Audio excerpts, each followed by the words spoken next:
everybody. It is 6:30 p.m. and it's Tuesday, April 27th, 2021, and you are at the Common Council of the City of Wausau. Welcome. The first item on our agenda is the Pledge of Allegiance. I pledge allegiance to the flag of the United States of America and to the republic for which it stands, one nation, under God, indivisible, with liberty and justice for all. Right, thank you, everyone. The next item is kind of exciting. It's roll call, and the reason it's exciting is that your buttons are working, but don't push them until Clerk Leslie tells you to. Yep, so there's sometimes a delay, so.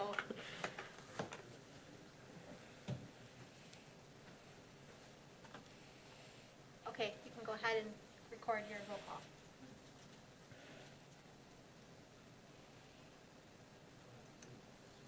Yes.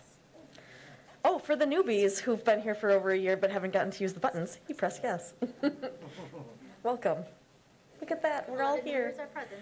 Thank you very much. All right, the next item on our agenda are proclamations. We have a bunch of proclamations, so I'll let you know what they are. We have Workers' Memorial Day, that's April 28th, 2021, that is tomorrow. We have Sexual Assault Awareness Month, the month of April. We have Autism Spectrum Awareness Month, also the month of April, and then we also have the Day of Awareness for Missing and Murdered Indigenous Women and Girls for May 5th, 2021. I'm going to go ahead and read this one because we have a presentation on it, so then we'll move into the presentation right after I'm done reading this. So whereas, according to a 2016 report from the National Institute of Justice, 84% of American Indian and Alaska Native women have experienced violence in their lifetime, more than half of whom experienced sexual violence. Whereas, according to the Centers for Disease Control and Prevention, homicide is the third leading cause of death among American Indian and Alaska Native women between 10 and 24 years of age, and the fifth leading cause of death for American Indian and Alaska Native women between 25 and 34 years of age. Whereas in 2016, the National Crime Information Center reported nearly 6,000 cases of missing American Indian and Alaska Native women and girls, but the U.S. Department of Justice was tracking about only 100 cases. Whereas still little data exists on the number of missing American Native and Alaska Native women and girls in the United States, but there have been instances of violence towards Indigenous women and girls from 11 Wisconsin Native tribes. Whereas some Wisconsin Indigenous women we know about include the Bad River Ojibwa members Angeline Whitebird Sweet, murdered in 1989, Charlene Couture, missing since 2009, Sheila St. Clair, missing since 2015, Lac de Flambeau Ojibwa members Susan Poupart, murdered in 1990, Levon Frank, murdered in 1997, Donna LaBarge Peterson, murdered in 2004, and Emily Ann Marie Wayman, murdered in 2010, and also Ho-Chunk member Cozy Decora, murdered in May 2020, and Menominee member Caitlin Kelly, murdered in July 2020. Whereas we commemorate the lives of missing and murdered American Native and Alaska Native women and girls whose cases are documented and undocumented in police records and media, and demonstrate solidarity with the families of victims in light of those tragedies. Therefore, I, Katie Rosenberg, Mayor of the City of Wausau, do hereby proclaim May 5th, 2021 as Missing and Murdered Indigenous Women and Girls Awareness Day in the City of Wausau, and call upon Wausau citizens to commemorate the lives of missing and murdered Indigenous women and girls, and call attention to the many missing and murdered Native women and girls, as well as those who have experienced violence and assault, and resolve to act and prevent further victimization. So today we have Tricia Zunker giving us a presentation on why this is really important for us. So you're welcome to join us and give an intro in your presentation. Thank you so much for joining us. Hey. All right, good evening. It's great to see you all this evening. My Ho-Chunk name is Good Woman. So I know you have a full agenda. I'm going to just give this short presentation. And thank you, Mayor Rosenberg, for the proclamation. I have been helping raise awareness on this critical issue.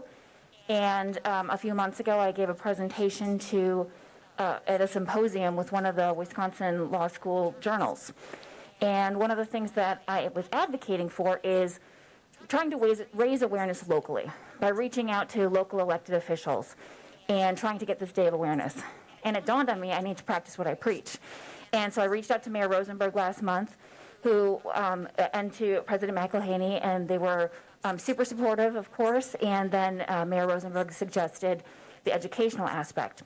I also want to share that Wausau Board of Education did also pass a resolution.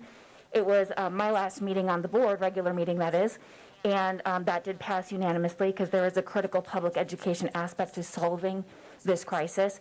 And it's currently working its way through the channels for Marathon County Board for resolution as well. So hopefully we'll be able to have all these local bodies be able to have this recognition for the Day of Awareness. Okay, so do I have this? Is this for me to do? All right, there we go. Okay, so this is just a short presentation, about 30 slides or so. And I'm glad that Mayor Rosenberg also addressed that April is awareness for sexual assault, because that is one component to the missing and murdered Indigenous women crisis. Our women are murdered at a rate 10 times higher than other ethnicities, and it's the third leading cause of death for our women. The majority of these murders are committed by non-Native people and often on Native-owned land. I should point out that of the 11 federally recognized tribes in Wisconsin, Ho-Chunk Nation, which I'm a member of, actually doesn't have reservation land. Our lands are held in trust, so that actually makes it an even more complicated issue with Ho-Chunk. Because of the lack of communication between state, local, and tribal law enforcement, it's difficult to begin the investigation process. Tribal sovereignty is the inherent right to self-governance. Tribal sovereignty is a right exerted by Native American tribes and cannot be given or taken away. And I apologize if this is a very basic understanding for you, but I've found that for many people it's actually not.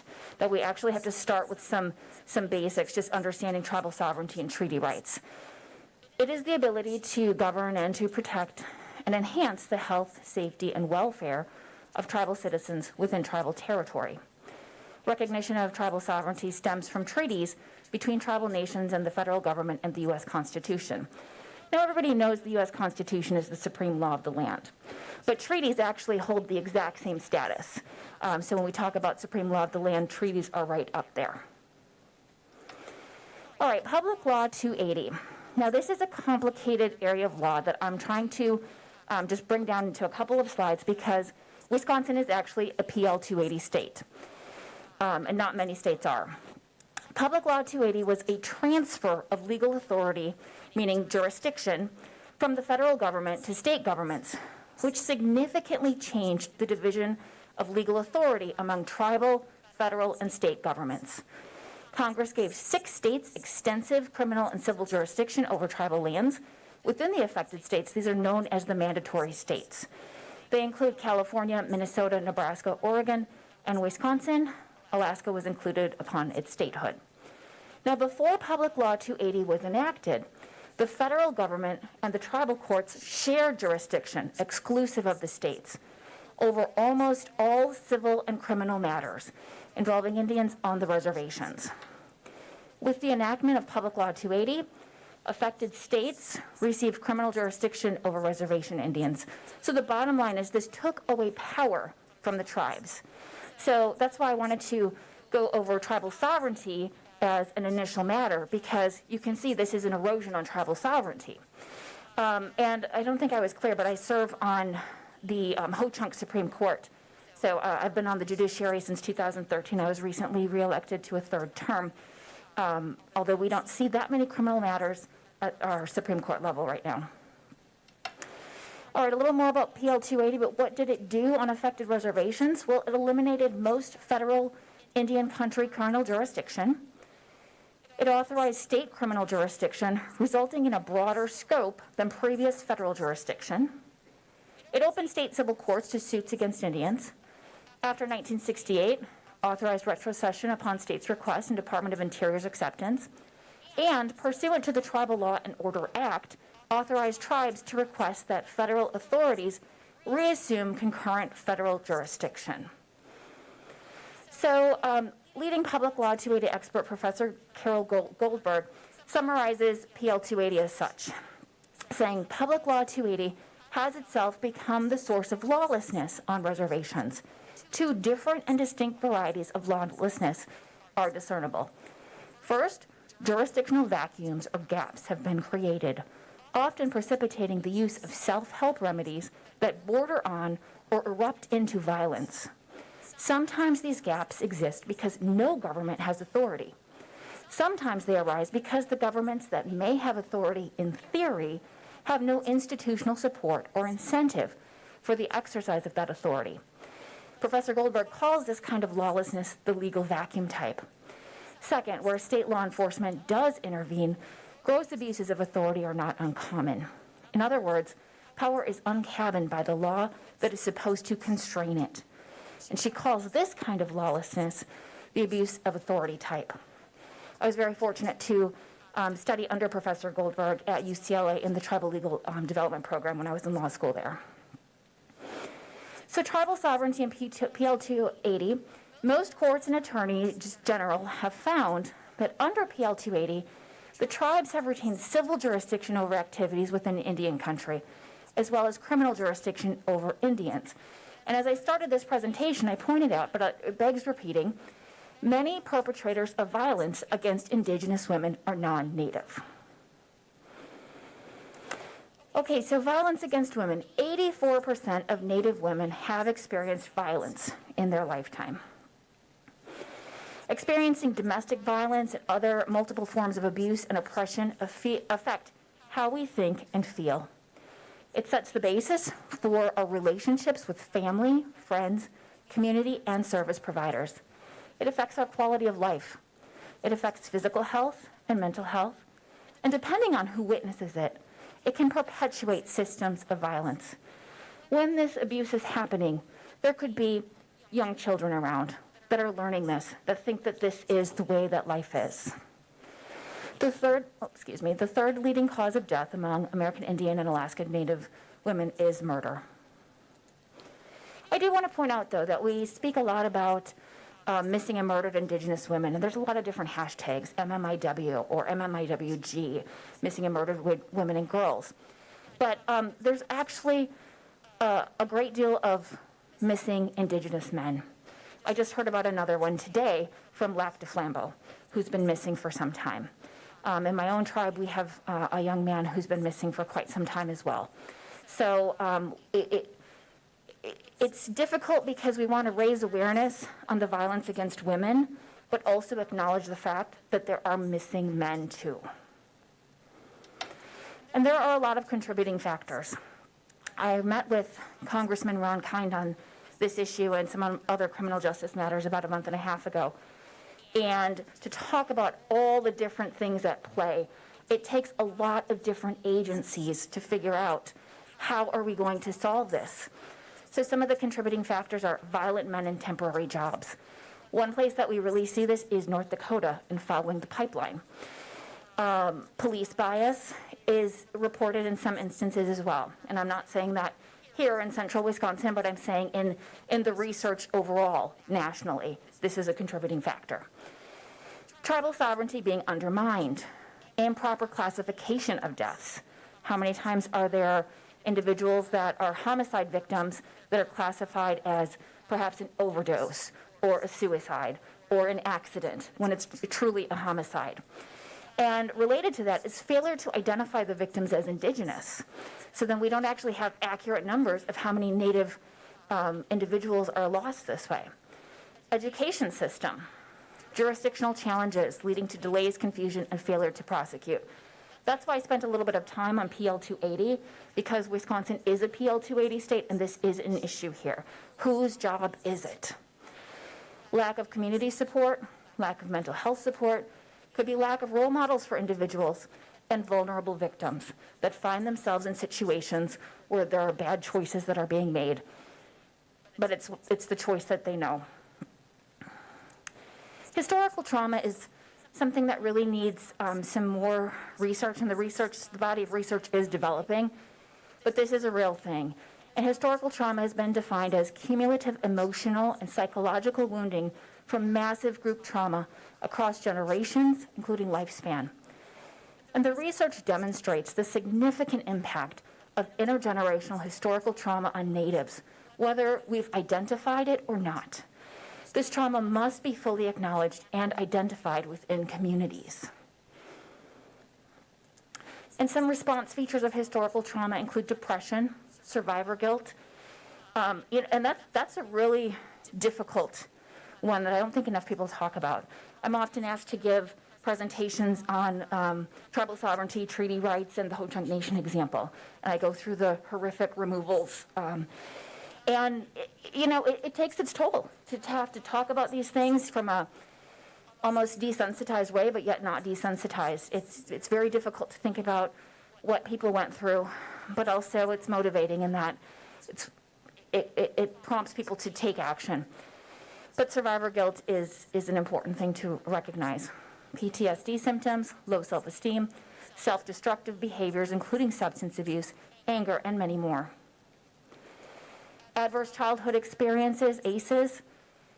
This is exposure in childhood to violence, abuse, and living with family members who were substance abusers, mentally ill, suicidal, or incarcerated. So figuring out what's the role of ACEs in looking at the high rates of domestic violence and looking at this missing and murdered Indigenous women crisis. And the role of the education system. In Wisconsin, 95% of Indigenous students attend public school. School districts have to implement policies that ensure equity, dignity, inclusion, and awareness. Act 31 compliance is so critical, and the majority of public school districts do not comply with this law.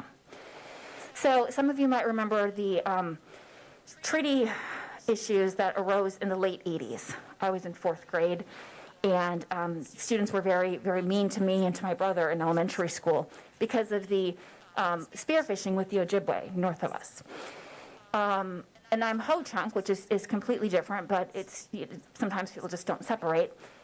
And what was recognized in that time period is that many people didn't have an understanding of treaty rights.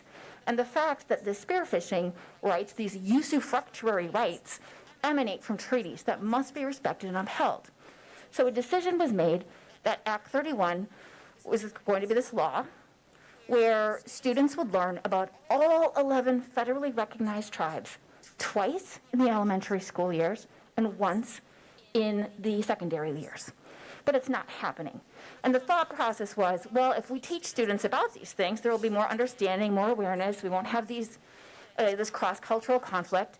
But even today, it's very important that this is upheld and something that I know Wausau takes very seriously, at least in the last few years.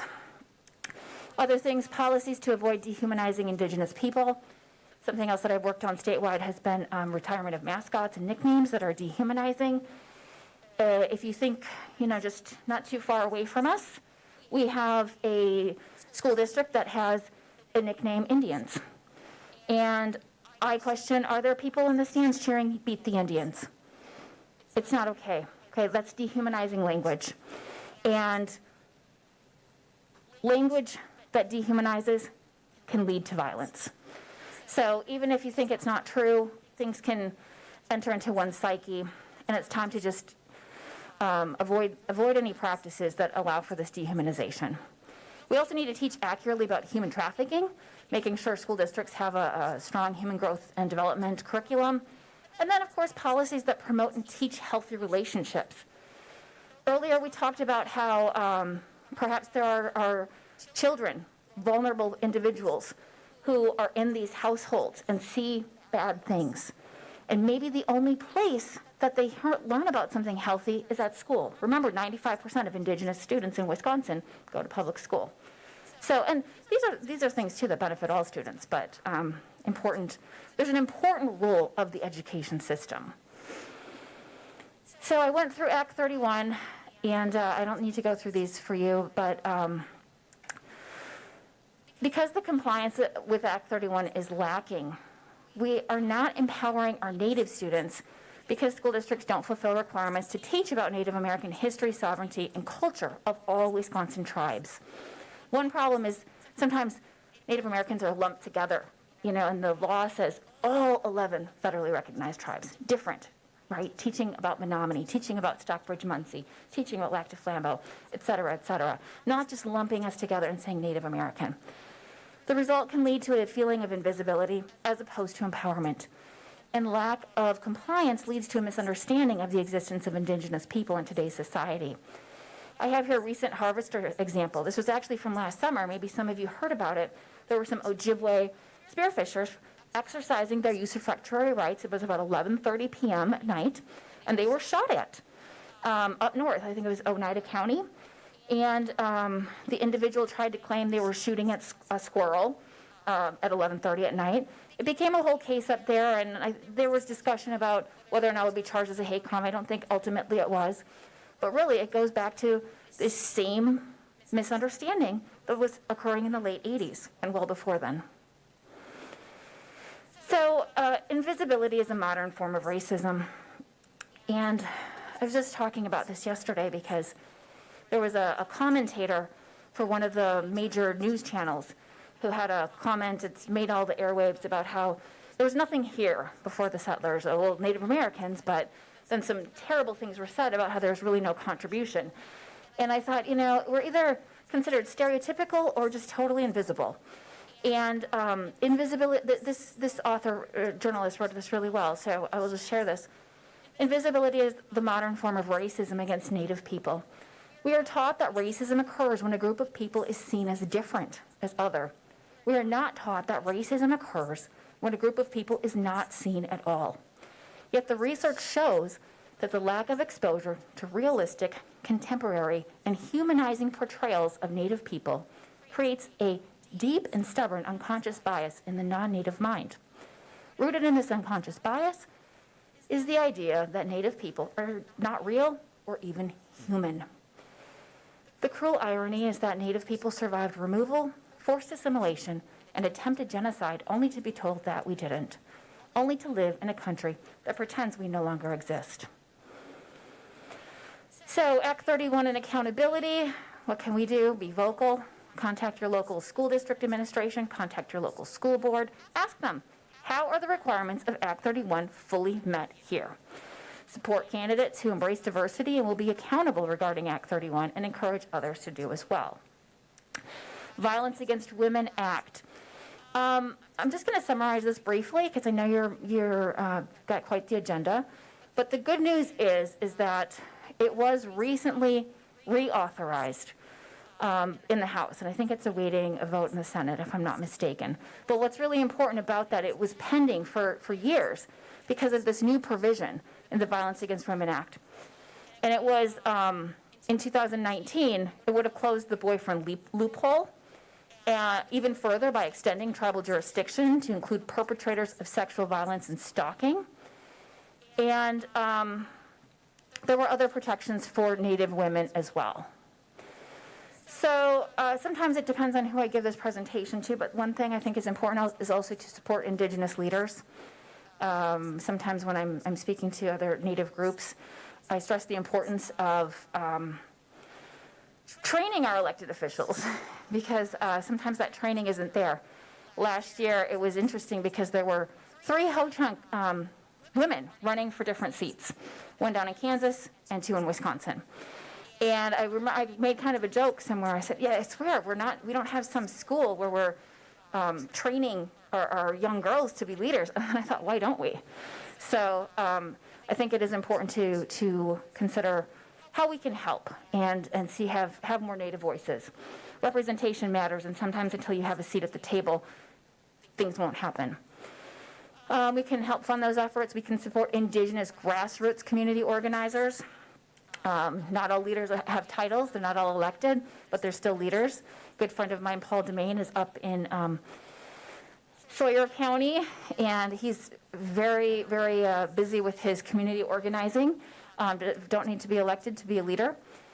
Other things, just supporting students, holding elected officials accountable at all levels, making sure that they work to build relationships with tribal leaders. There was recently this wolf hunt, and regardless of how you feel about it, one problem with it is that there was a real lack of meeting with the tribes and getting tribal input before that happened, and that was a huge failure. All right, so my call to action, and this is what I referenced at the start, was publicly declaring Missing and Murdered Indigenous Women Day on May 5th to help raise awareness. This is happening all around the state. I've spoken with Superior Mayor's office, Ashland Mayor's office, a number of other communities, talked to tribal leaders, and this is happening at a great level. I know Madison is going to do this on May 4th, the night before. There's a Ho-Chunk tribal woman who serves on city council. So it's happening, but I think Wausau was one of the first to get on board.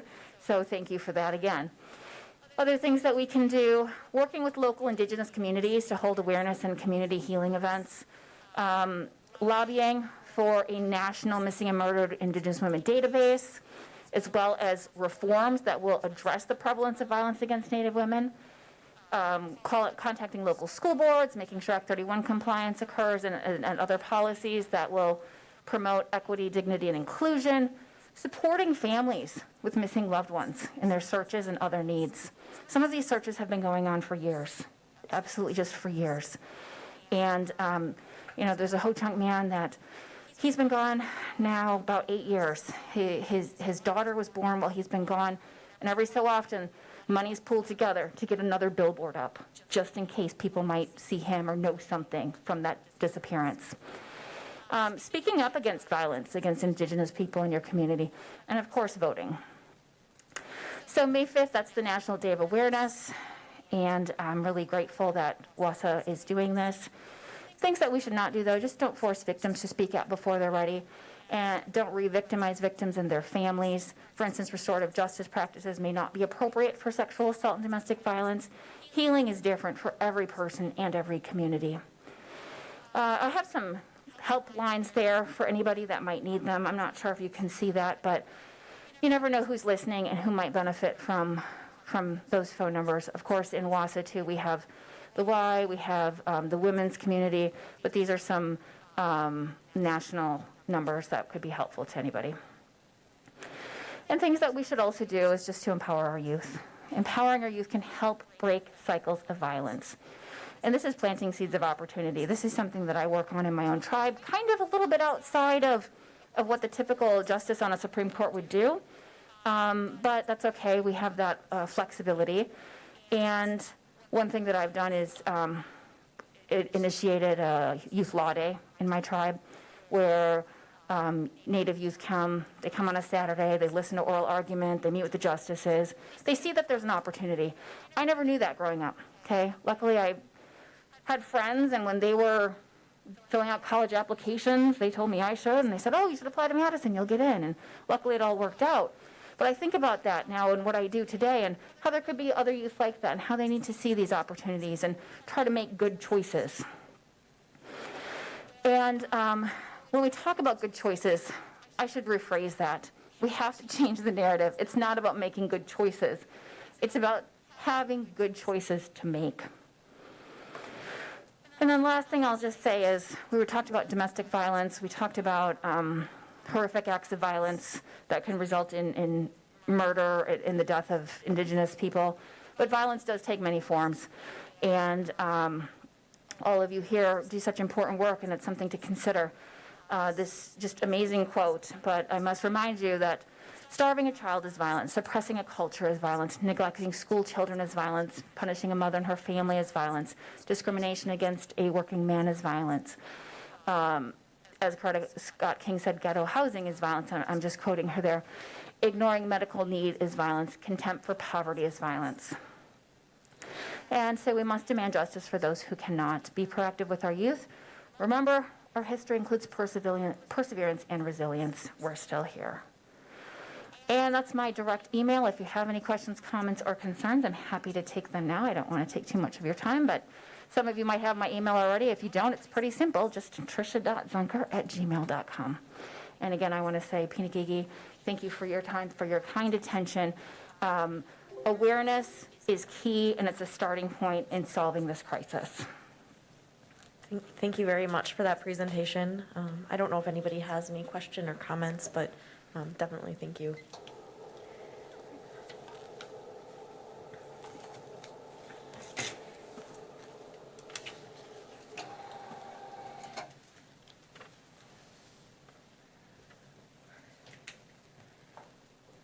All right, we are now on to our consent agenda item. That is file number 210401 through file number 210410. I would entertain a motion. Motion by Neal, second by Watson. Any discussion? Okay, I think we're ready to vote, but don't vote until Clerk Leslie tells you to.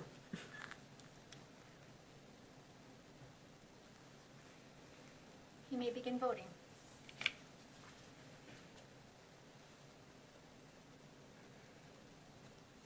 Motion passes 11-0. Thank you very much.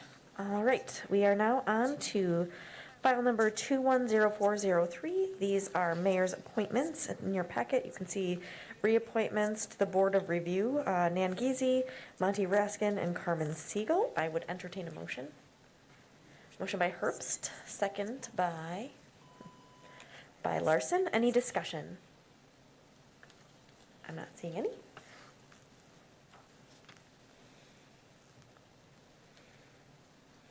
You may begin voting.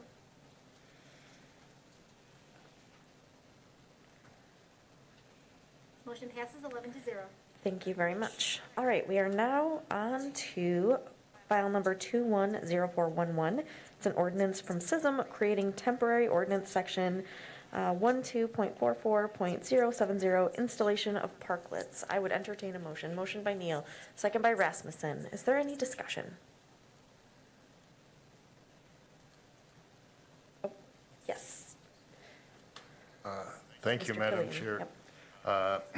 I recently received a little bit of feedback on a portion of this, and one concern from the community had been the impact to spaces reserved for those with a disability. And I think that what we have before us is essentially a pilot program, and I think since stakeholders from that community have not really had a chance to weigh in much on this topic, that during and after this pilot program, I think it would be productive and positive to try to get some of that feedback or measure any potential inconvenience, because I know that one of the points of consideration on this, if I'm understanding it correctly, is that some of these spaces reserved for those with a disability, that if it's deemed convenient and reasonable, that they can be moved a short distance away on the same block.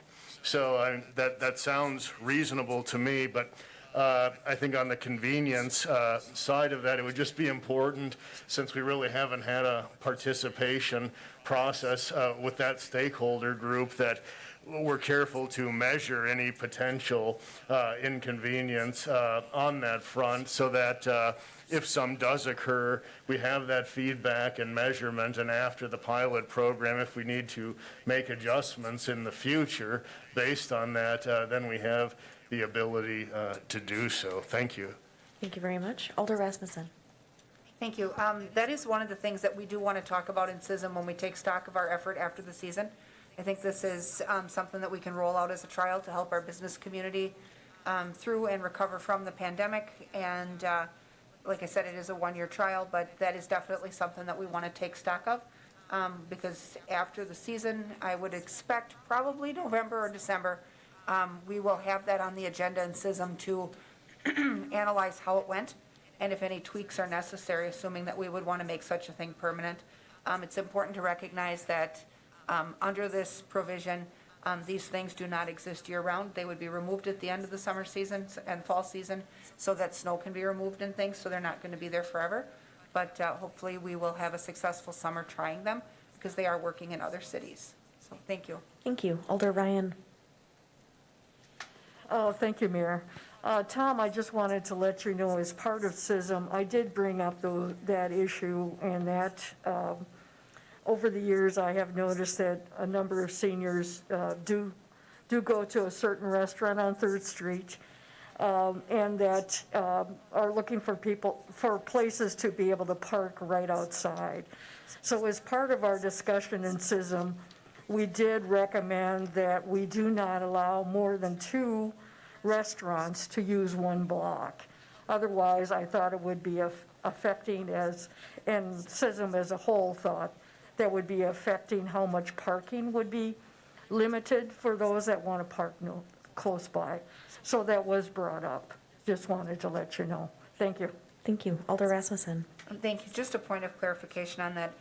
It is that we would not allow more than two parklets per block face, but parklets can be shared by multiple restaurant owners. So in a block where you have 3 or 4 establishments, if they wish to share one, there still would be a cap of 2 per block.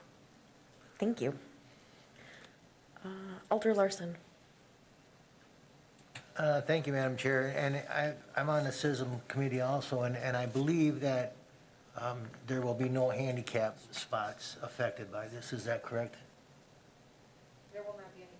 Right. There won't be any eliminated. That's Right. one of the key considerations, is that we would not let any block face go with 0 handicap stalls. That's what I thought. I just wanted to Right. clarify that. And we'll Thank also you. make sure they have still maintained access to the ramp too. Before the curb is cut, we'll make sure that that stays open. Alder Peckham. Yeah, thank you. I just had a question. I think there were a couple of references to the parklet being at the same level as the sidewalk in front of the business, and I didn't know how that was going to be achieved when there was a curb. Somebody talk about that? Alder I Rasmussen. can. We had some diagrams of them in the committee.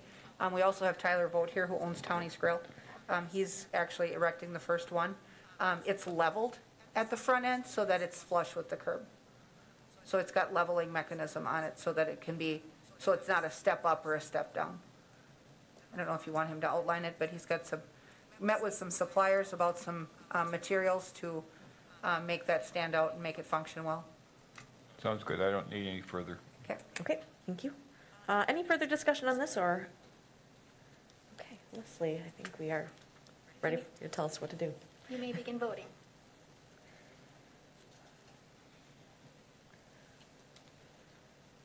Motion passes 11-0. Thank you very much. Related item, file number 210411. It's a resolution authorizing the approval of City of Wausau's temporary parklet policy. I would entertain a motion. Motion by Rasmussen, second by Larson. Any discussion on this? I don't see any.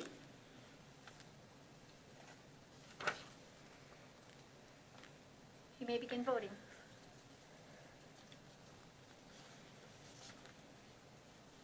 Motion passes 11-0. Thank you very much. We are not done with this topic yet. We have file number 130309, a resolution from CISM authorizing the addition of fees to the City of Wausau fees and licenses schedule adopted pursuant to Wausau Municipal Code 3.40.010A. Do I have a motion? Motion by Rasmussen, second by Wadinski. Any discussion on this one? I'm not seeing any.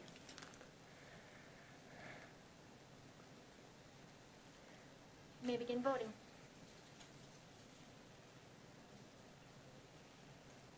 Motion passes 11-0. All right, thank you very much. Parklets are happening this summer. All right, moving on to file number 201109. It's a resolution from Finance Committee approving the modification of the 2021 budget, general fund and capital project funds for projects in process and other obligations. I would entertain a motion. Motion by Watson, second by Rasmussen. Any discussion here? I don't see anyone using their light. I think we're ready to go.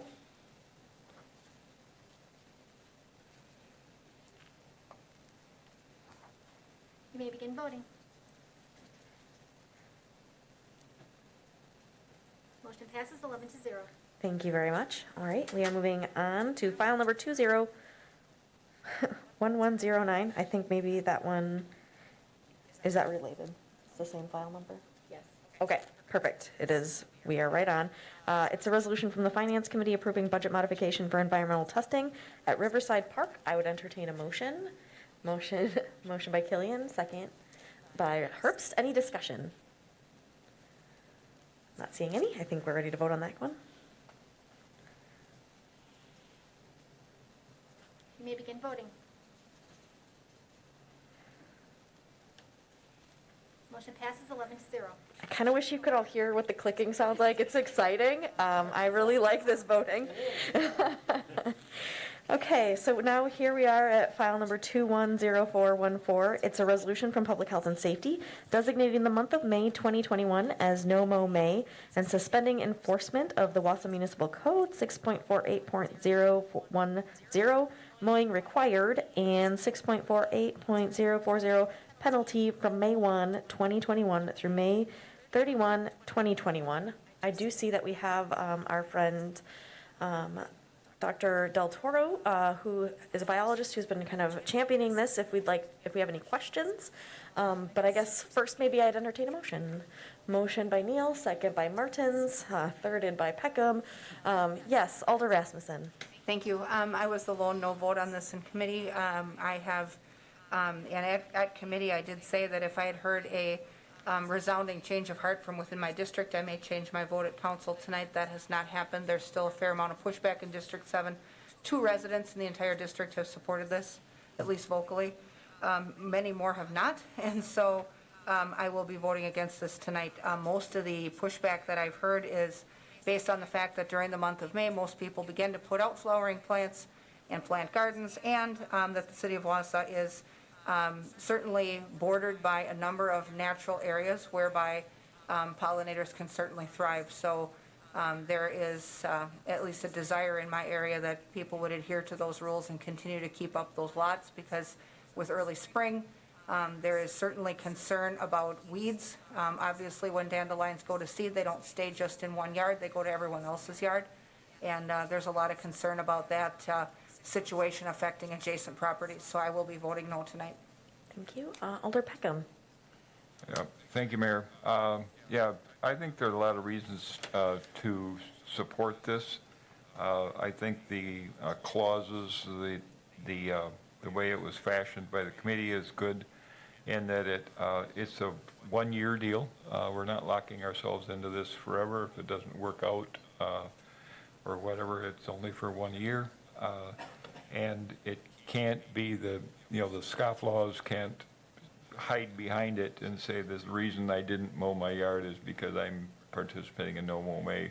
They have to be registered in advance, which was a good suggestion. And contrary to perhaps others, I've had zero opposition to this and quite a bit of excitement. And quirk to that yet is that I had one gentleman who was looking at my public figure Facebook page. He's a former constituent now living in another community, and he said he's going to do it in that other community, and he supports this. So kind of neat. The southeast side is all about those pollinators. Alder Ryan. Thank you, Mayor. I had viewed the video regarding the No Mow May, and that I did hear from a resident that a few years ago that they were constructing beehives in their yard. And I guess I'm just concerned about how the resolution is listed here. In my opinion, it kind of is saying that it's being suspended from any type of enforcement. And I thought the key was people needed to participate and have the yard sign. So I'm just concerned that some of our residents may not really understand how the resolution is written out. And I think you need to add somehow that you'd have to buy into the program in order to participate and not be subject to the penalty. I do know that the part maybe to focus on is the be it resolved part, and it does say here that you have to formally register for participation here. And we'll make sure to get that out. I see Alder Rasmussen has your light on. Thank you. Just to recap, Public Health and Safety was clear on that. I think they were very clear that their acceptance of this was dependent upon the fact that participating households would be allowed to not mow, but those who are not participating would need to continue to maintain property. So that definitely needs to get pushed out with the approval if this passes, so that people know that they actually have to opt into the program through the website. Dr. Del Toro can probably give out that website, and they'll need to register, and then he's got some signage people can get. I definitely will be doing a little video interview with Dr. Del Toro to push this out. It'll be on public access and on social media too. I see that Alder Killian has something to say. Thank you, Madam Chair. And as the older person on the Sustainability Committee, I just wanted to express that we had the opportunity and pleasure to hear Professor Del Toro on this topic. He spoke to the committee, and that this enjoys very strong support within and from that committee. So I will be supporting this evening. I think on any matter, when you look at a cost-benefit analysis, when there is some significant benefit and there's essentially zero cost, that looks like a pretty attractive cost-benefit analysis. So I think this is worth a try. It doesn't lock us in for years or decades, but we should certainly try to do this year. Thank you. Sure, thank you. Alder Watson. Will there be sort of a grace period for people to sign up? Like they can sign up and then, like, because there's only 3 days until May 1st, right? Yeah, I think we could probably figure out what that looks like and announce it. Or are we going to get the signs pretty quickly? Are they available at City Hall or sent directly from? I'm staring at Dr. Del Toro's name on the thing. I don't know how long it takes to get the signs here, but I am certainly willing to distribute them here at Wausau City Hall whenever they arrive. Hi there. Hi, how's it going, y'all? Good. I do have signs available, and I believe 100 have been made available to Brad, is that right? yes. And so those are in Wausau and ready to go. They also have the QR code directly on them that'll link you to the registration page so that everybody knows to register when they pick up a sign. Awesome. I'm going to get my sign tonight. Alder Neal. Well, thank you. I mean, I was just sitting here going, well, shouldn't we have signs? So there you go. I think that that's just a good part of the whole program to kind of, for awareness raising, as well as saying there's a thing going on here. I'm not just being, lazy. So thank you. Thank you. Any other comments or questions? I'm not seeing any. You may begin voting.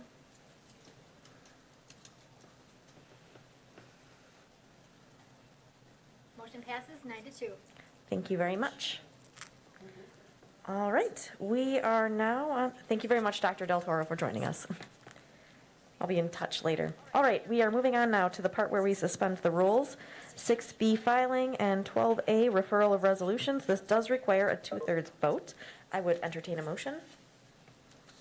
Got a motion by Rasmussen, a second by Neal.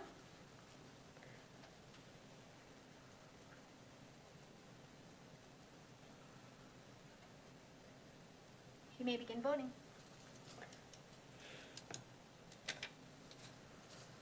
Motion passes 11-0. All right, thank you very much. Rules are suspended, so we're moving on to file number 200317.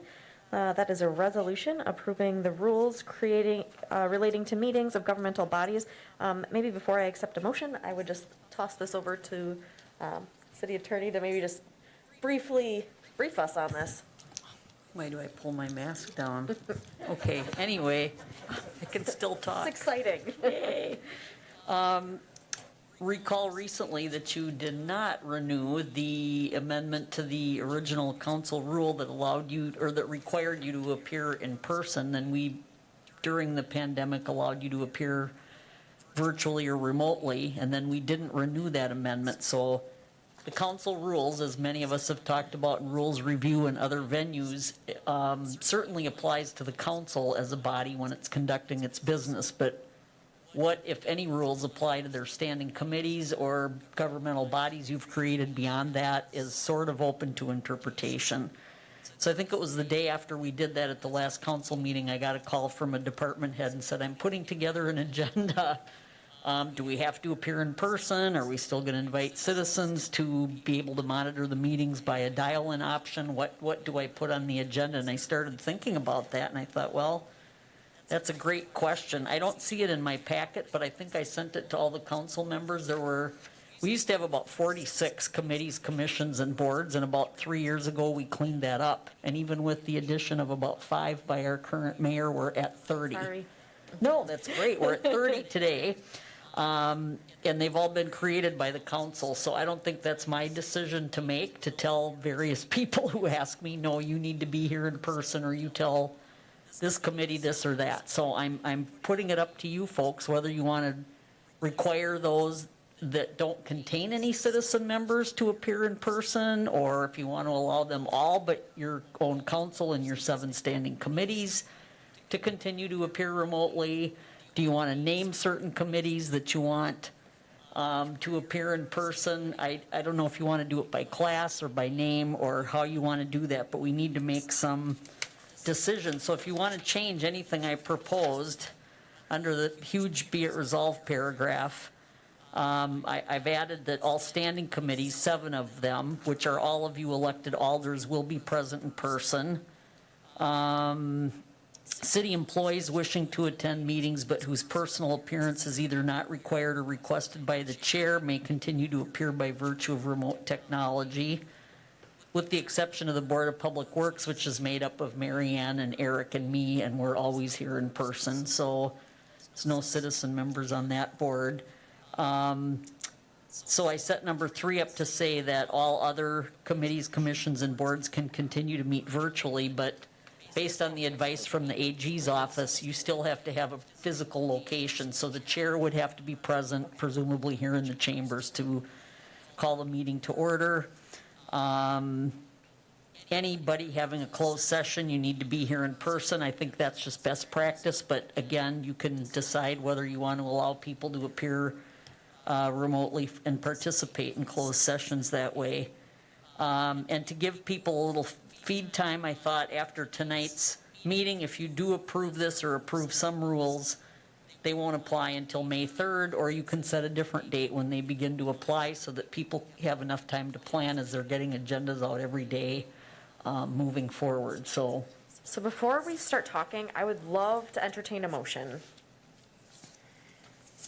I've got a motion by Watson. I've got a second by Peckham. Okay, I'm ready to talk. Alder Rasmussen, you had your light on first. Thank you, yep. So when we started Webex, it was in response to the onset of the pandemic. I think that we need to, at some point, get back to normal order, whether it's any standing committee or committee, commissioner, board that includes citizen members. And I say that because we've already seen from our meetings here that when people sit in a room together and talk together and can see each other, the dynamic, the interaction, and the efficiency of the committee is 100% improved. And so I really don't have an issue with the staff appearing on WebEx or the public watching via WebEx to contain the size of the crowd in a room if people still aren't comfortable with that. But I do believe that any member that has voting privileges, whether it's on a standing committee or on a commission or a board, even if it includes citizen members, those people need to appear in person and take that action, because I really think that if you wish to hold a position or an appointment like that, that gives you the authority to make decisions, for committees, commissions, and boards, whoever holds those seats needs to make the effort to be here and put in the time. And we never would have allowed virtual participation but for the pandemic. And I think now, as more people are being able to be vaccinated, we're still able to wear our masks, we're able to do this safely.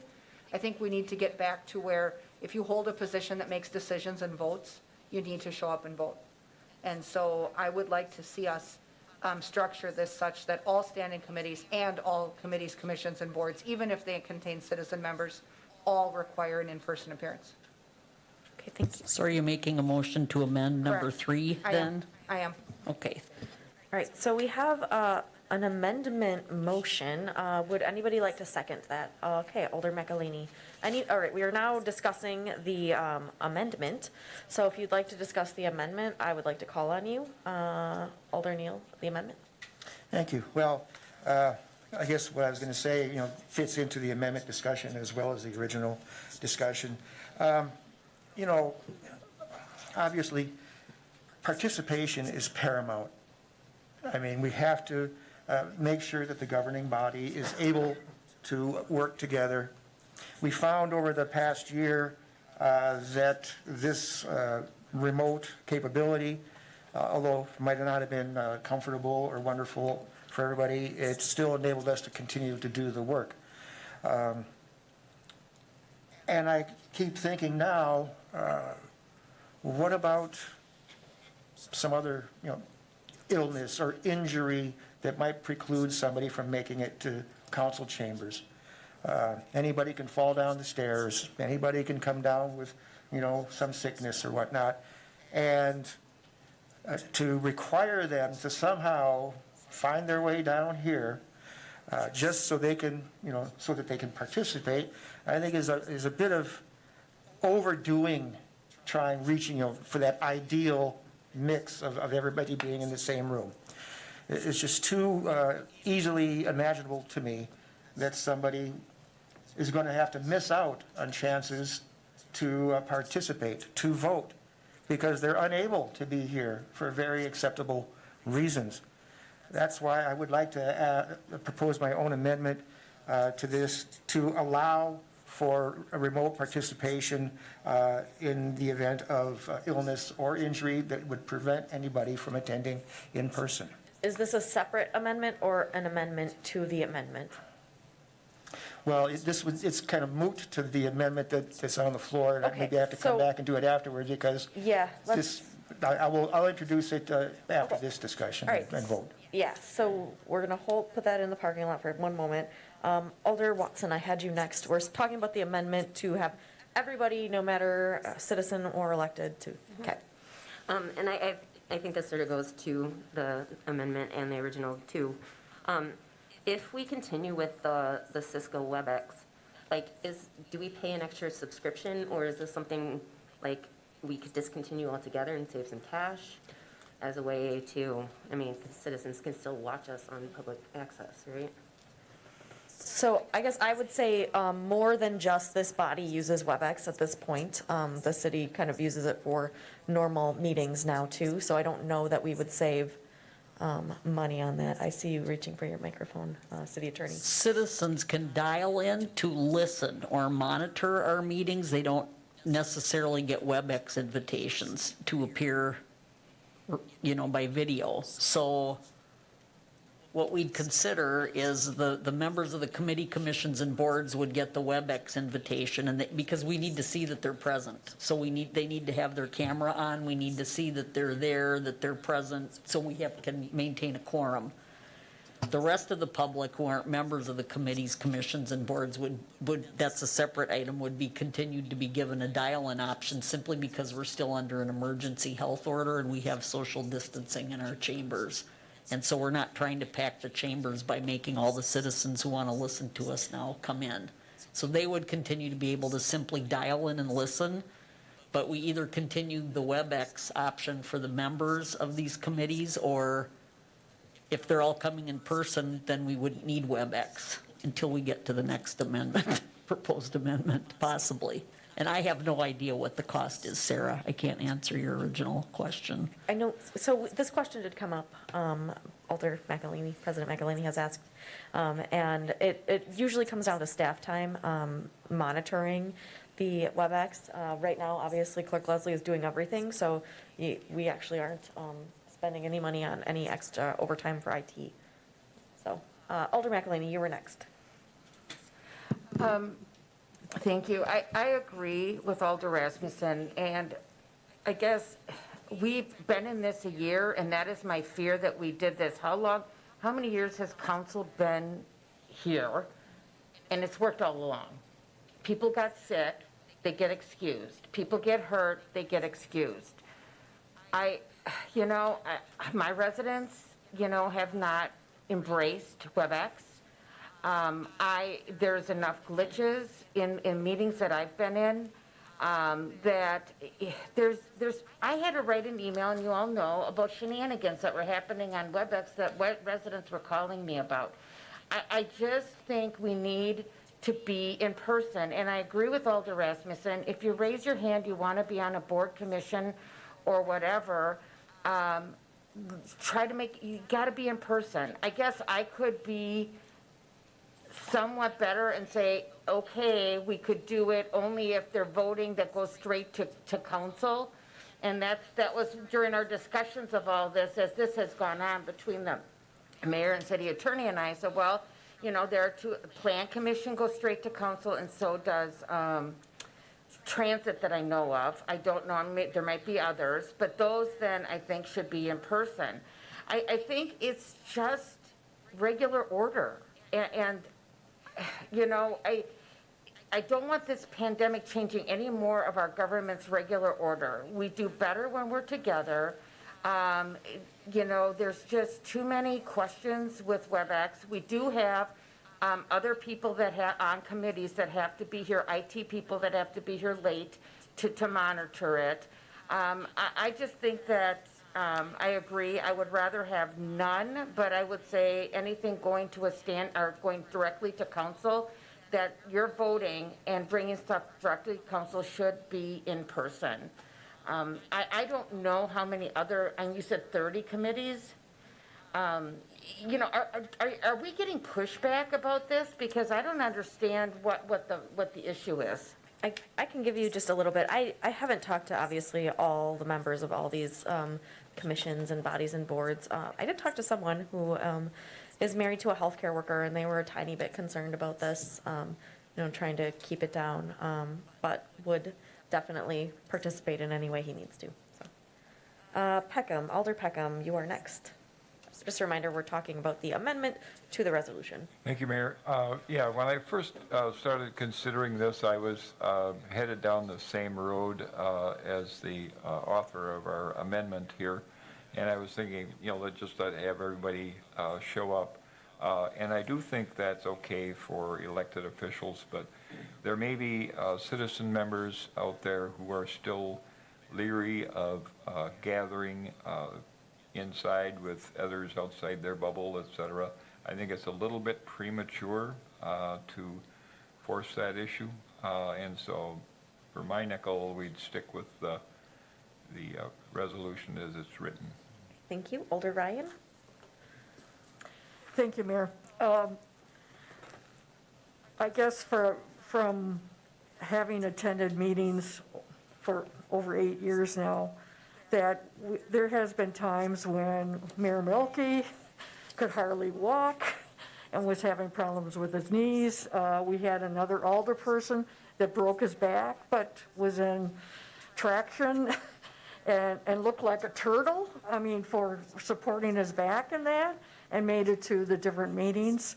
So, and we are handicapped accessible, so I do think we can have those, have people to be here unless they're really deathly ill or something that they need to be excused. But there's been other people that have made it their responsibility and duty, who I thought would not be here, did show up. And that we kind of lost this kind of communication between the different members and how we vote on things. And with the WebEx, at times it's like, what did they say? Or do they hear me? And so there's a lot of miscommunication going on.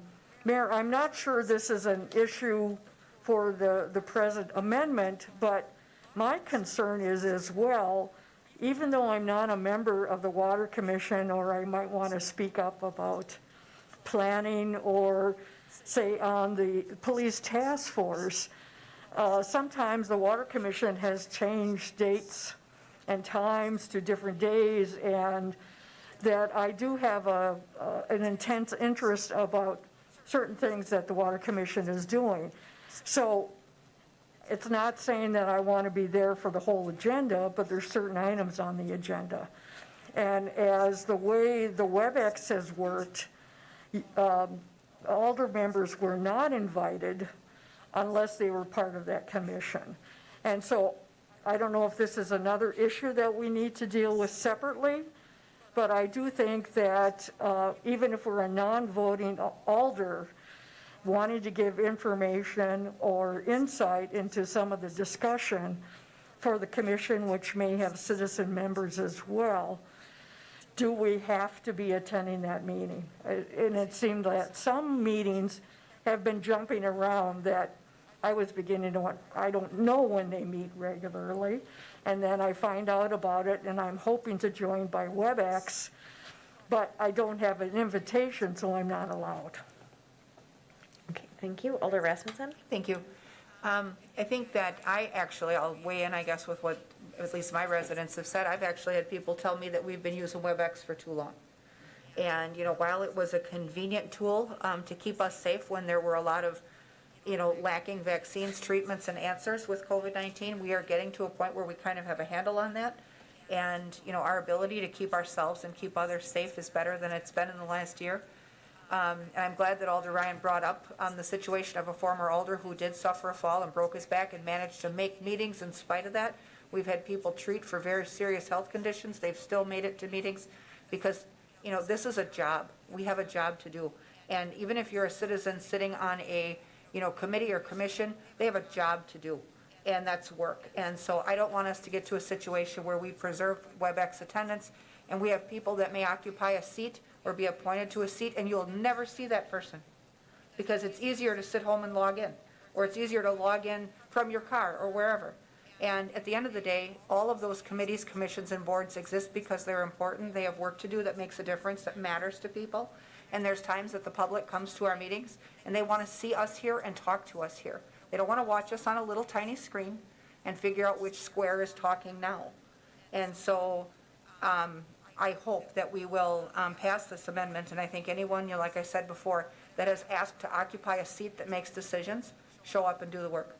And we should have been like that all along. And but for the illness or the virus, we would never have allowed virtual attendance. That's just not how government should be doing its business. So we need to see and be seen, and I hope that we'll support this. All right, the vote you're about to take is on the amendment. I'm not seeing any more discussion. So the amendment is to include all committees, boards, and commissions in appearing in person. Any? Nope, okay. You may begin voting.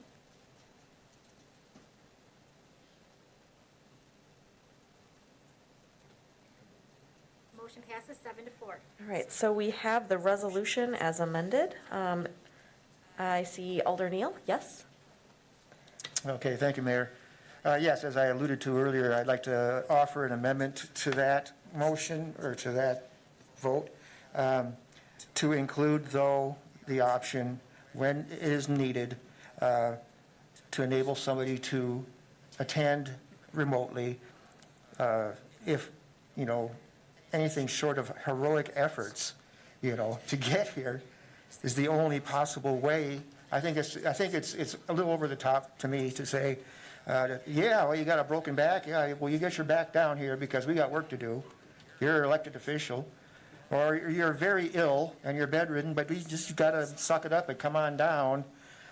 When we have found a tool that enables us to accommodate extreme situations, because I don't like the word excused for those that, don't show up because of such things, because maybe that person doesn't want to be excused. They're frantic about that they'd like to be here, but they're incapable of being here. And they should be able to participate. They should be able to vote. They should be able to perform their civic duty, even if it's from a hospital bed. So it's only something like that where an elected official contacts either the mayor, the president of the council, a committee chair, whatever, and says, look, I'm in bad shape and I can't make it. But I'd like to participate. And I think having this in our toolbox is something you just don't throw out and say, we'll never do that again. It does work. It does work. It's not convenient. It's not ideal, and I'm the first to admit that. But to throw it out 100%, I think is it's not well conceived. Okay, so we have a motion. City Attorney would like to. Alder Neal, I'm going to need a little bit of clarification before Sure. we even get a second, because it just occurred to me that this resolution is approving rules relating to the meetings of other governmental bodies, and what you are describing, are you intending that to apply to the council? Sure. As a body, because that's Rule 2 and Rule 4 of Chapter 2.16 of the ordinance, and that is not agendized for discussion tonight to modify the rules, the council rules, that ordinance, or to amend the ordinance. This was just a list This is of all policy bodies rules. besides the council? The Yes. committees and commissions. And Well, it's a good place to start, and So we can you always, could do we can that, always but I- revisit the council one. Yeah, can't you we? could revisit the rules of the council at a later date. So that's all I'm saying. I don't Okay. understand the push to just throw it away completely when it could enable somebody who is under extreme difficulty to still participate and vote. Okay, so we have a motion to continue the use of WebEx if somebody needs to attend remotely because of illness or injury. Is there a second by Killian? I guess my one question would be who decides? Yeah, I don't know either. You said attend remotely if anything other than heroic efforts are required, and I don't know how anyone is going to decide. I do mean, see some people with their lights on, so maybe Yeah, there's discussion. I don't Alder know. Rasmussen, you had your light on Thank you. first. You know, I think it's important to recognize that every one of these bodies can achieve a quorum minus one person. You're not going to have a whole committee that's sick at once or quarantined at once or had surgery at once or whatever. And oftentimes when somebody is unable to get here and perform that function, that person should be home resting and not be engaged in that activity. And so, I mean, at some point, you know, it's a job, but there's nothing wrong with having a few days off if a person needs them and can't get here. And if a committee can't achieve quorum without that person, then you reschedule that meeting. We have never had this problem before because we never had this tool before. And I don't want to get us to a point where, you know, we are conducting the public's business in a virtual world. We'll either work with the schedule and find a time when we can get a quorum, or, you know, that's just what you have to do. If you can't get a quorum, you don't conduct business. You find a different day. But at any one time, you know, if you're down one member, that is not the end of the world. Okay, thank you. Alder McElhaney. You know, I understand, you know, people, we got used to this and we find this as a tool, but I exactly thought of that as Alder Neal was talking. You know, if they're lying in the hospital, I don't want them voting. God knows what, I mean, how are we going to be transparent? How are we going, and it could have been hyperbole, so I'm not going to push you on that. But, you know, how are we going to be transparent to our constituents that way, wherever, if you're somewhere being treated? Or how are we going to determine if you're not, you know, got morphine drip going or whatever? I mean, there's a lot of things that and as Ann had said, what are we going to do about who's going to decide if this is illness or not, or if somebody just wants to be in the backyard during a barbecue? I hope everyone would use this correctly, but I can tell you it will be abused, as everything is that usually happens. So I understand the use. I've used WebEx, and I said this the last council meeting, that when we were talking about this for council, that I have been guilty of saying, oh, I just can't rush back again after I just got home to get to ED at 5:15. I made it last week. I can do that because I did it for 4 other years. So I agree, my residents are saying enough, as Alder Rasmussen's are. They are saying enough. They don't like it. They're not trusting of the government that way. So I have an issue with even allowing that. I think people we can put excused illness. I missed a couple because, you know, over the years, I had broken my ankle. So I was off one time. I had, done something else. I had a family emergency. A close member of my family died, and I had to leave for 2. It isn't the best. But at that point, I probably shouldn't have been in the middle of a meeting anyway. I wasn't probably in any shape. You know, we also have to lean on each other as a group. And if somebody is out or ill or whatever, we'll lean in and we'll take care and we'll make sure that business still continues.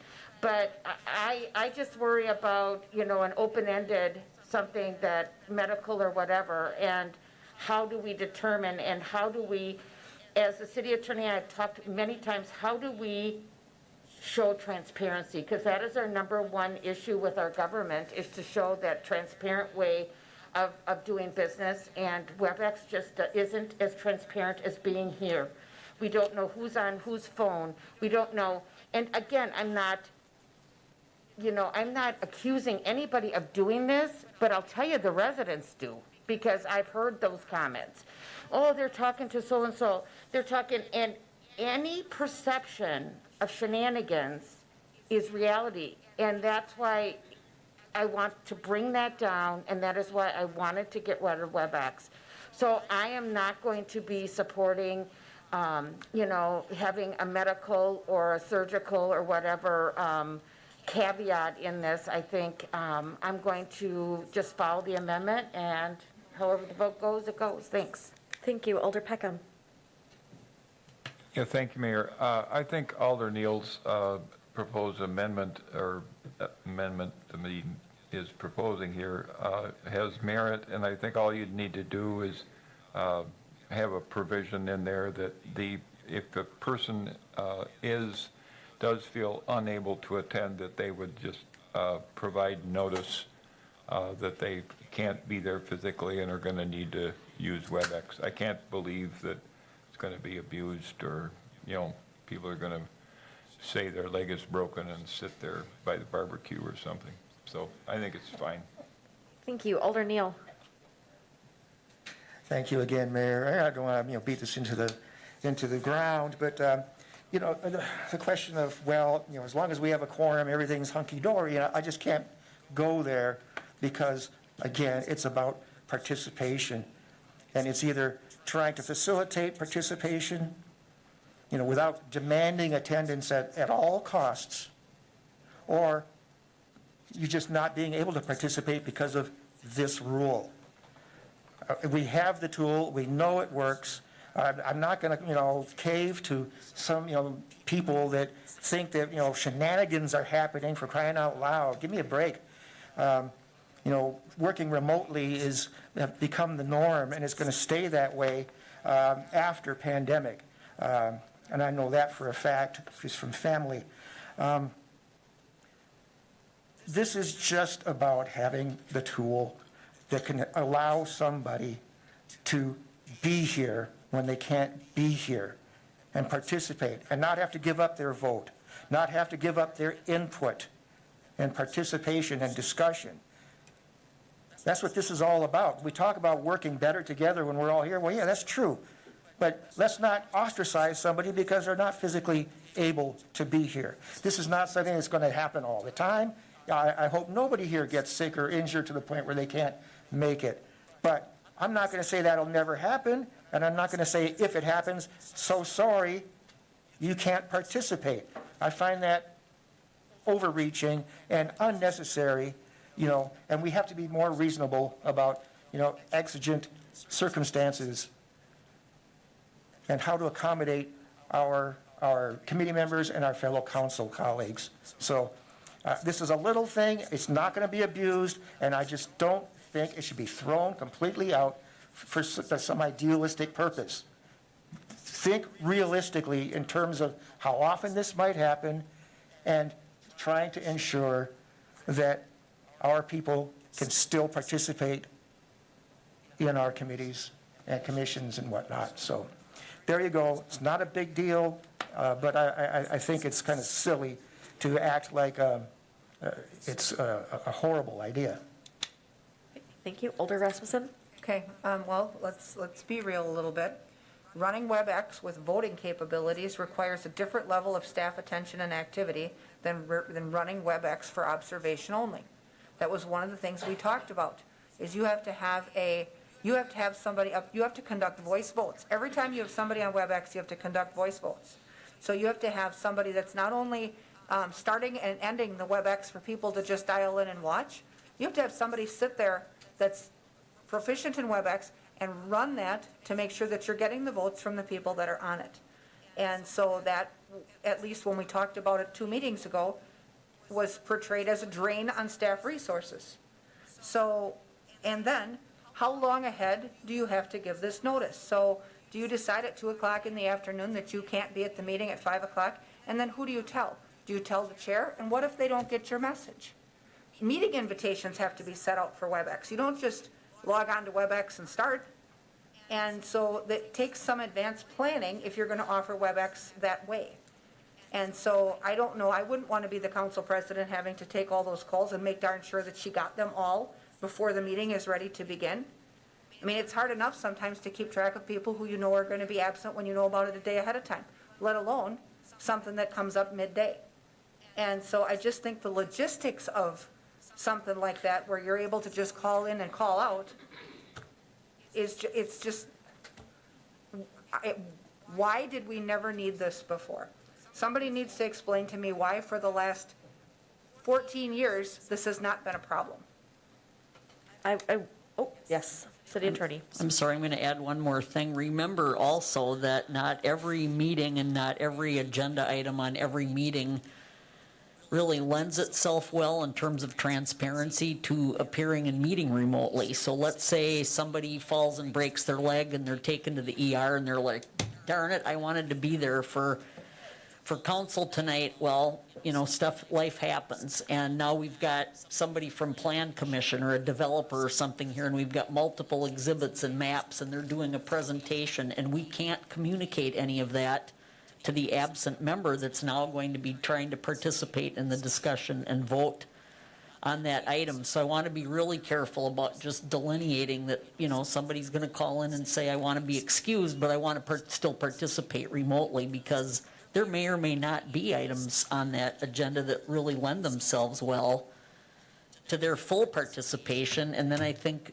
we just start skating so close to the edge of open meeting violations. So just another thing to think about. Sure. I also want to throw out there, because I do this apparently every meeting, we have rules review committee, and one of the rules the county has is that if you want to appear remotely, you have to talk to the chair before, and it's only for committees. You have to talk to the chair before the agenda goes out, and then the number also has to be available to the public to call in. So that is something that we could say, hey, we're not done with this discussion. Let's have it at rules review where we can kind of study it a little more robustly. I see Alder Neal is ready to discuss this. We're still on the amendment, everyone. Okay. I just, I'd like to just sort of steer away from doom and gloom scenarios where this is just going to be this constant thing happening. It's probably going to be ultra rare. And we can certainly, work into it, things like, a time frame of, it's got to be, at least 48 hours before, the day of the meeting, or make it 72 if you want to go that way. You can delineate, stipulations that say, to do this, because you're not going to be able to make it next Wednesday, you've got to talk to the chair and make that known, and then staff can be here to accommodate. Again, it's not going to happen. It's going to happen very, very rarely. But, we've found a way to do business for over a year with all of us essentially not being here.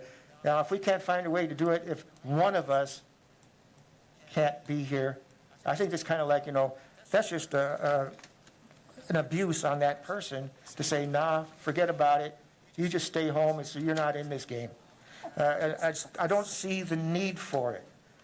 It's a tool. You say, why didn't we have this tool before? Well, we didn't. We didn't need it before. The last year showed us that it was very helpful and enabled us to move on. And now it is a tool. And just because, you don't have to use it right now, it can still have it in your toolbox. You don't, when you're done fixing the sink, throw the wrenches in the garbage. Alder Herbst. Thank you, Mayor. First of all, this is going to sound silly, but I'm going to say KISS. Keep it simple, sweetie. You are just digging such a hole. You are making a mountain out of a molehill. We are all adults. We are not little children that need to be supervised. And if we know that we are ill or something serious has happened unexpectedly, we have enough common sense to either contact the chairman or have a family member to do that, to simply say we cannot attend the meeting. I myself had a hip replacement. I had a shoulder replacement. I was here. I maybe didn't look the prettiest. I might have had some battle scars, but I was here. And I think a person needs to be here in this council chambers and not want to use this excuse, oh, I don't feel like I want to make it tonight. I'm sorry. We are adults. We need to be here and keep it simple, sweetie. Right, Alder Wodinski. I wanted to see if my blue light worked. Congratulations. And I would like to call the question. All right, we're calling the question. Is there any opposition? All right, so you do need a second to call the question? Unless there's opposition? All right.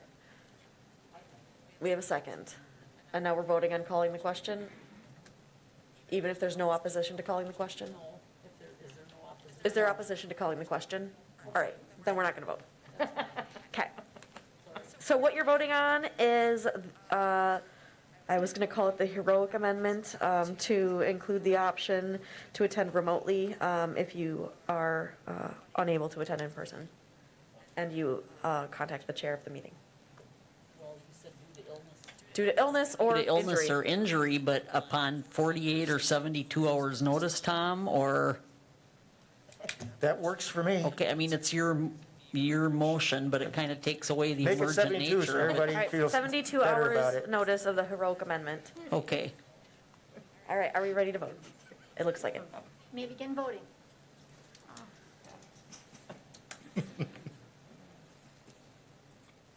Motion fails 4-7.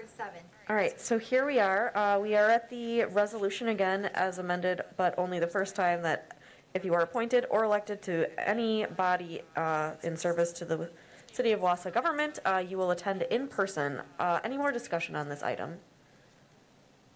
I don't see any discussion, but please don't push your button yet.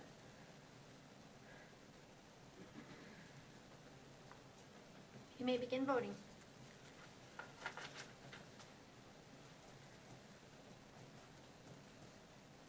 Motion passes 10-1. Thank you very much. All right, here we are on file number 210416. It's a resolution from the Finance Committee supporting continued state investment in local critical services and increased commitments to shared revenue funding. I don't know if we need any discussion on this, but I would entertain a motion. Motion by Watson, second by Peckham. Any discussion here or clarification needed?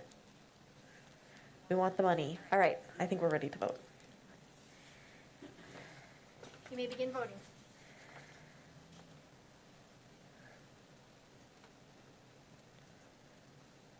Motion passes 11-0. All right, thank you very much. And thank you to our guests for sticking with us. We are now on file number 201109. It's a resolution from the Finance Committee approving the modification of the 2021 budget for the Taste and Glow sponsorship. I would entertain a motion. A motion by Herb, second by Rasmussen. We are now discussing this. Alder Rasmussen. Thank you. Just for clarification from the Finance Committee, we did vote on this tonight. It passed unanimously, but the funding for this is actually coming from the portion of room tax that the city manages, but it will not impact previous allocations or our continuing appropriations entities. We're also not looking to set a precedent or a pattern with late applications to be handled from that pool of money. This is a special circumstance.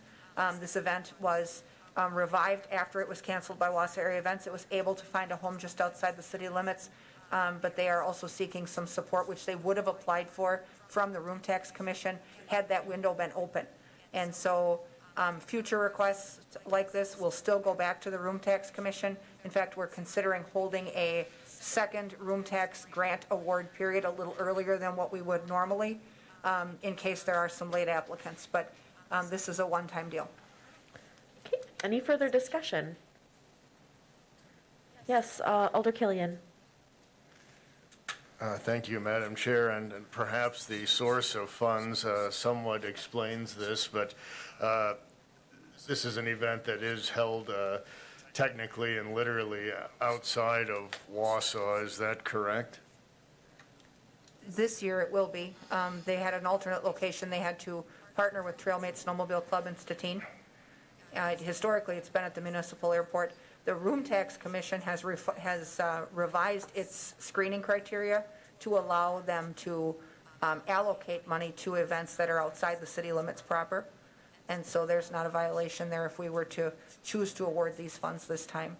We had asked the finance director about that. I think she maybe, is she here She on is Webex? here She's if you would like to. Yep. Finance director will clarify a little bit here. Yes, when the Tourism Commission first developed their rules, it was restricted to within the city limits, and we had received another application a couple years ago for someone who was going to have a event very close by, but would have drawn a lot of people to the area and generated a lot of hotel room night stays for our area. And so at that point, they changed the room tax rules to allow for events outside the area. And we also have precedents because the city, a number of years ago, did make a contribution to Granite Peak for restoration or improvements at Granite Peak. And so that would be another precedent that was set. Thank you. Do you have further question? Yes, Alder Hillian. Or comment. Thank you, Finance Director Grote.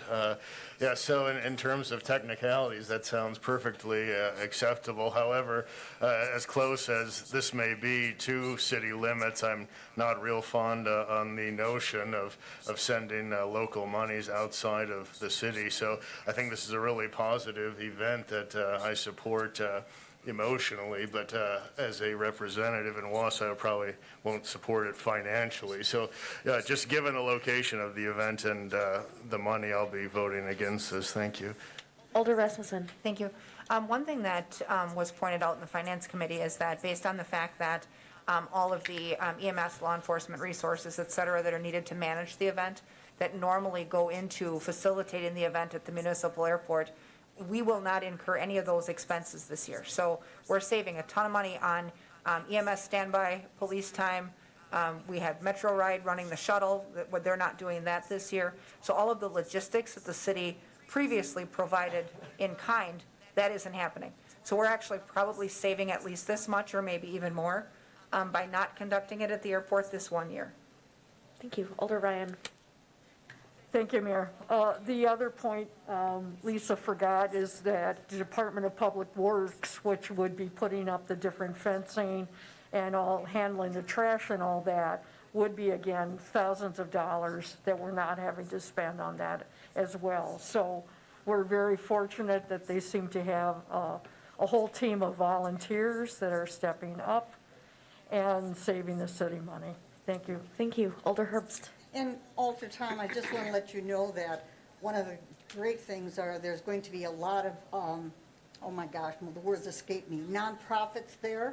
And the other part that I think is awesome is the fact that there's going to have at least 40 vendors at this point, the food trucks and everything from this local area that have been hit very, very hard, that are going to have an opportunity to recoup some of their losses. So it's a win-win situation all around. Thank you. Alder Neal. Yeah, and just want to add, from a branding standpoint, it's still going to be thought of as a Wausau event, not a Stettin event. Where they, do the actual thing is basically a suburb of Wausau. It's going to be considered a Wausau event. And the monies that it's going to bring to the vendors, to the hoteliers, and other entities within our city limits is not insignificant. As a matter of fact, it is significant, so there's every reason in the world to support this. Thank you. I am seeing no further comments.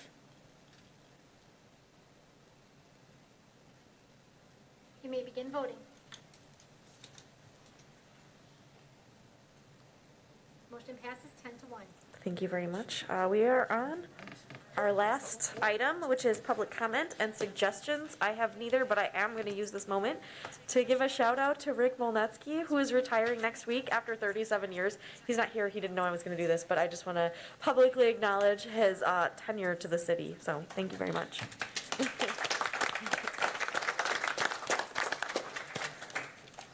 All right, yes. Okay. Deb Ryan, 702 Elm Street.